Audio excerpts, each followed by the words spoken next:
back to another episode of the MTI KnowHow Coffee, 20 minutes know-how in the length of a coffee cup.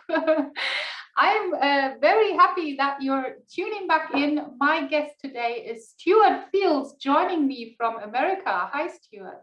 Hi, Verena. Happy to be here. How are you? I'm doing very well. I'm excited to be a guest, actually. I know you do a lot of interviews. It's the first time for you the other way around, isn't it? Yeah, indeed. It'll be great. Why don't you introduce yourself for our viewers who don't know you yet?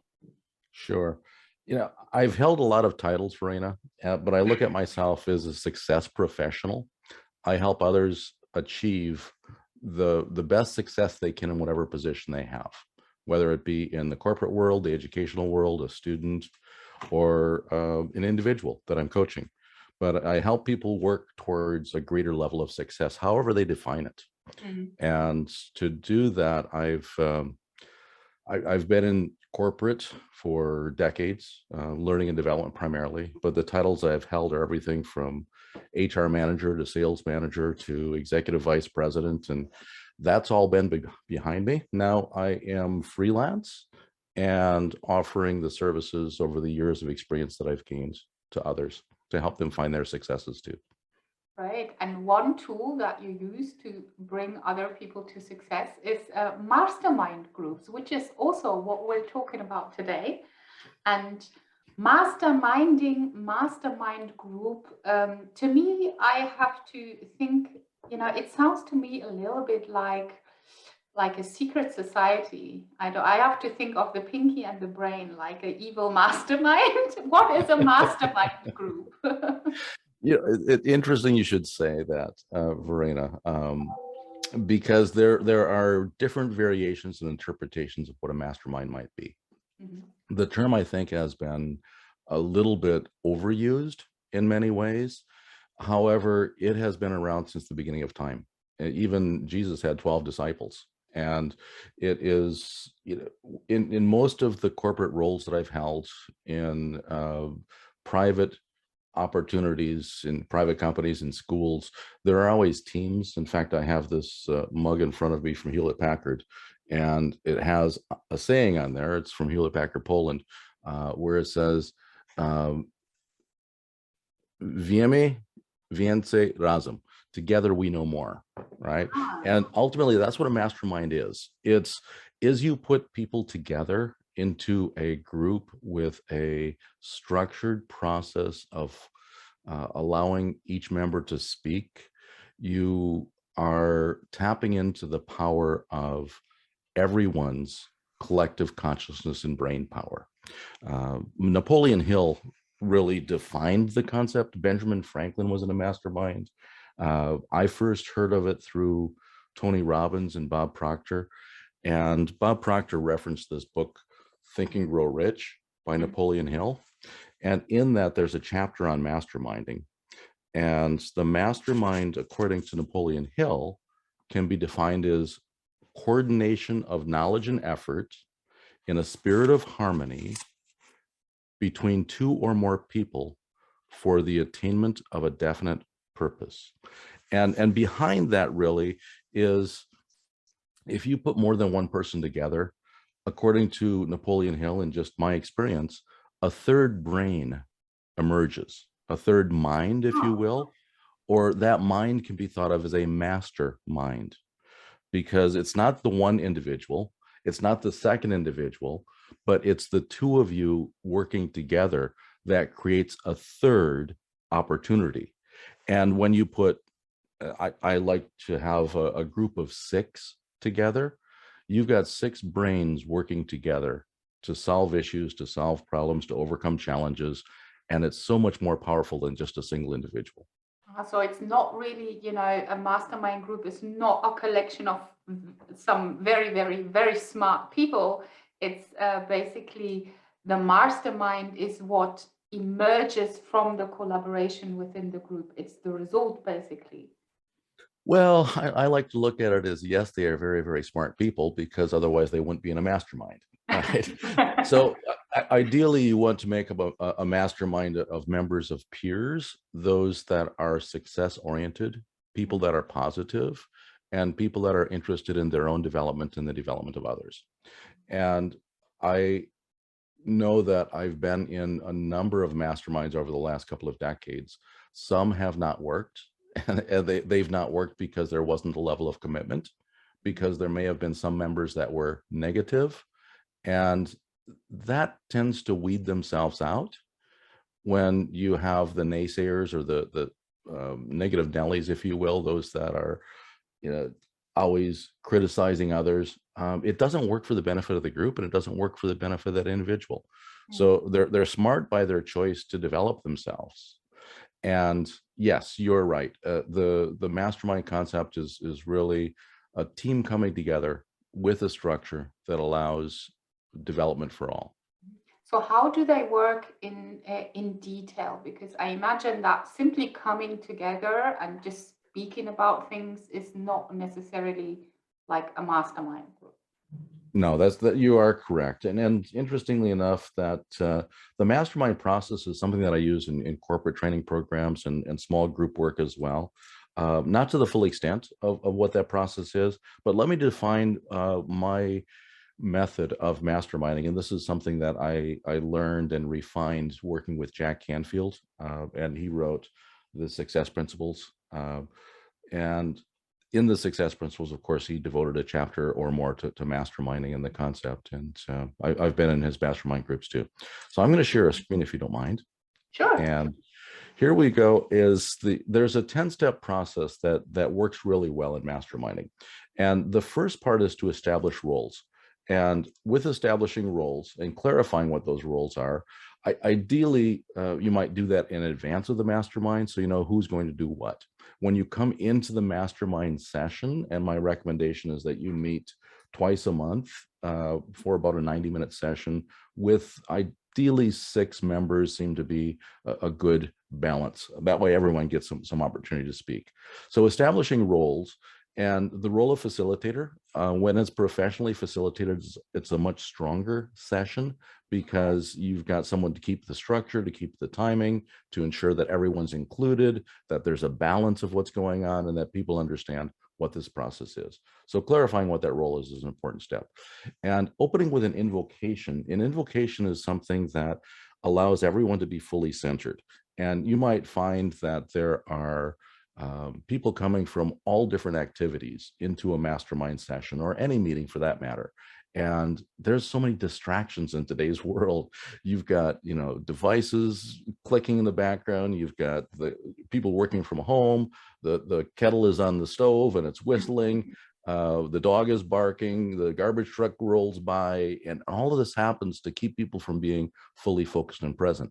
So at the beginning of the mastermind session, I like to open with an invocation. And let me just play an example of what that might be like. So if you take a moment, breathe in and breathe out. Ground yourself. Be fully focused and present. Relax. Realize that we're all here for each other, to focus on each other's success, to help everyone to achieve the goals that makes them and the world around them better. And that's just a quick example of how you could I like it. It's very, very focusing. And even, just taking this breath and listening to this, it really zooms you in. So you can imagine, by doing this at the beginning of the meeting, when people are coming from all these different distracting activities, it brings them into the moment, and it brings them together with each other. And that really is the intent of the mastermind. And then the next step is really for each member to share new and good. Again, this puts a positive spin on it. You want positive people into the mastermind that are going to focus on what is bringing them success in life, and each other's success as well. So as each member shares their new and good, it could be a previous session that you held 2 weeks ago and a commitment that you made, how that transformed your life. So that moves you forward with accountability, because at the ending of each mastermind meeting, you state your intentions, you put out a a request to be held accountable for that action item that moves you closer to your goal. And by sharing the new and good, you can say, hey, I did that action item that you told that I said I was going to do. And now I'm making X amount more. You know, I've 10X my salary or whatever on the basis of that, or I sold that new product or that service because I approached your recommendation. Then the next thing is to determine how much time each individual is going to have in the hot seat or love seat, as I say. And really that the time varies by each meeting, but generally if you're meeting for 90 minutes and you have 6 people, then you reserve about 30 minutes or so 15 minutes at the beginning of the meeting to open it with the invocation and with setting things up and sharing the new and good, et cetera, and any updates from the group, and 15 minutes at the end to close off the meeting in a positive and productive way. So that leaves you about 60 minutes. And if you have 6 members, that's 10 minutes per member. Mm-hmm. And there is the timer that will figure out how much time you have. And there might be somebody with a hard stop. They say, hey, I can only meet an hour today. That adjusts everybody's time, because once that person goes, the meeting kind of ends, mm-hmm. right? So you're really in it for each other. Now, there might be somebody with a really big request, something that's going on in their life that they need a double time. And so you give them 20 minutes. Somebody else says, I don't have anything really to bring to the table today. I will be present for the others, but you can give my time to Verena, because she really wants to talk about what's happening in her life with this new management role and all the things that this means for her. And we'll give her 20 minutes, right? Mm-hmm. So you negotiate for the time, and then the process begins. The first person starts to share. And the important thing for the facilitator to do is to ensure that everyone understands clearly what the challenge or issue or the ask is, right? After it's presented, then you ask all of the members if they fully understand it. If they don't, then you facilitate or you kind of mediate through whatever the clarifying questions might be. So everyone really gets it. Mm-hmm. There is a danger where people start to offer advice at this point. So rather than offering advice, you guide them back into saying, no, just clarification questions now. We'll come into the advice later. And then once it's fully understood, you move into the brainstorming, and the group shares their thoughts, their ideas, their resources, et cetera. And you repeat that process over until all members have gone. At the end of the meeting, you come back to all of the members and say, all right, based on what you've heard when you were in your 10 minutes in the hot seat, what commitments are you willing to share based on the feedback you received? And that makes it public, holds you accountable. And ending the meeting, of course, with a sharing of gratitude is an important way. And also maybe consider, when are you going to meet next time? Just confirm it's on the calendar, stay in touch. And I recommend that you have some type of a collaboration meeting tool like WhatsApp or Facebook groups to keep in touch in between for resources and such. So it's actually very structured and very process driven. I thought, when I thought of mastermind groups, I kind of thought of like a creative bunch of people coming together and like brainstorming, but it really has a very set, defined process.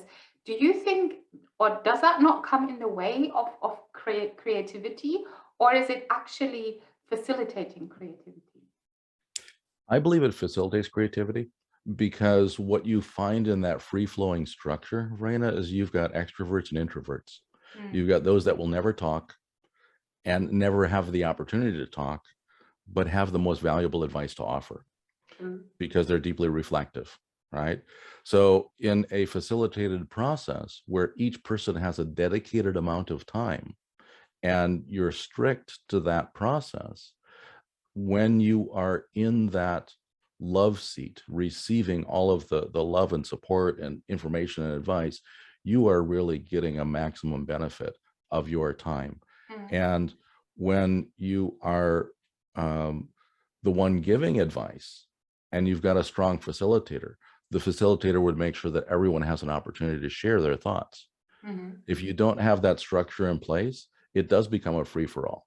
And anybody can talk and meet. And this is why I bring some of that process into the training programs that I facilitate, because I like full involvement in everything that I do. I encourage participation, and my trainings are very participatory. They're very experiential, but everyone has great experience to share, but they don't always have the opportunity to share it in the real world in a real meeting. Yeah, so beside this aspect that, people who would not usually be able to share their thoughts or would not usually be able to get support like that, what other benefits are there for a mastermind group, or why should I join a mastermind group? Another great question. Or maybe frame it different. Who can you advise to join a mastermind group? Who should join, or for who could it be very, very beneficial? As I reflect on that question, a mastermind can really benefit anyone. Okay. However, it's usually those that are interested in advancing themselves in some way. Not everyone, I found, is interested in self-development or advancement or moving themselves ahead or getting to the next level. So those that are somewhat goal-oriented, that believe that they can improve their circumstance in their life, and are willing to both receive honest feedback from others, which is moving outside of the comfort zone, but take that feedback and act on it because they've made themselves accountable and can really become dedicated to the process and are willing to commit to making it work. They will find value in a mastermind group. Mostly professionals, but it doesn't have to be limited to that. So also probably a lot of people who are usually like lone fighters, the people who are self-employed and it's a one-man show, and they don't really have people to interact with or to brainstorm like I have with my colleagues, across the desk or something. It could be beneficial for those people in particular, like to get, to build a network. Not necessarily, although yes, indeed, for those that are self-employed, for those that are independents and solopreneurs, yes, it has a lot of value, but also CEOs, because as a CEO, it's a very lonely position where you are responsible for big decisions that affect the lives of many and the livelihood of the corporation that you're managing. But who do you have to go to for advice? So a mastermind for a CEO would be like a peer advisory board where you get executive coaching, you get some training, you get some, differing views and opinions, maybe from an industry that's not a direct competitor with you, or for a sales professional, right? Many times sales professionals are inside of a corporation and they're part of a larger engine, but they really do need the support of other differing opinions, ideas, approaches, contacts, and ways in which to run their sales business more successfully. Managers might benefit from it as well inside of an organization, or individual contributors would benefit as they're going through, if they're interested in self-development. This is one way to advance themselves and grow and advance in the companies. So what do I have to consider before I join or put together a mastermind group? I'm thinking along the lines of, do I, for salespeople, for example, when I build as a salesperson, I build a mastermind group. Do I look for other salespeople like who are doing the same things I am? Or would you advise to bring in other perspectives as well, like somebody who's not in sales, but in marketing or in customer service? Or what do I have to consider when I want to join a mastermind group or create one? I would suggest that to start, you look for like-minded peers.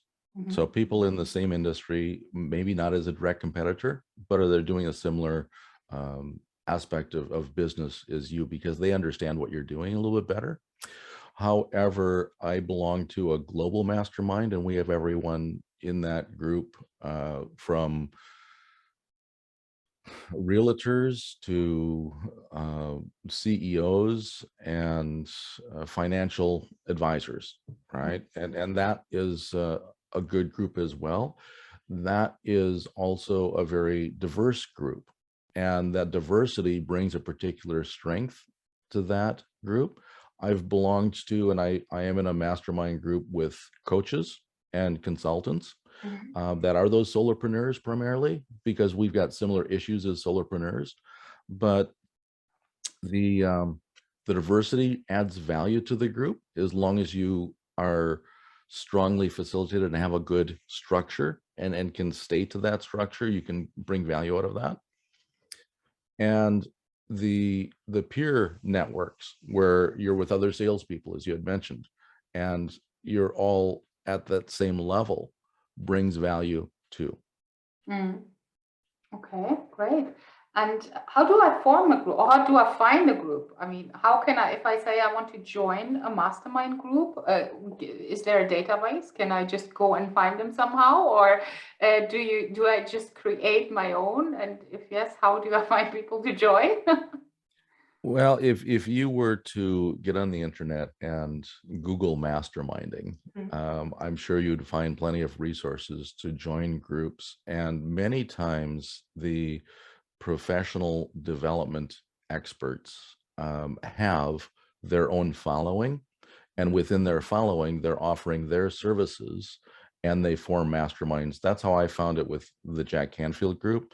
I also am creating masterminding success. So I'm looking for individuals that are interested in wanting to be part of a mastermind group, and I'm coordinating and structuring and facilitating that.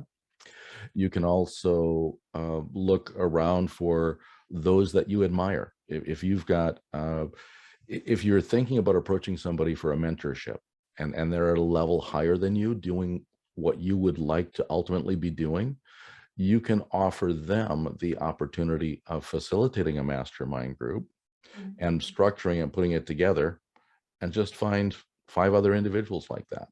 And suddenly the value that you get is being up leveled, because you become that, the value, you become the success of those that you put around you. Henry Ford always hired people that were smarter than himself. So if you can hire people that are smarter than yourself, or form a mastermind group with people that you aspire to be, you up level your life. You become the average of the 5 people you surround yourself with.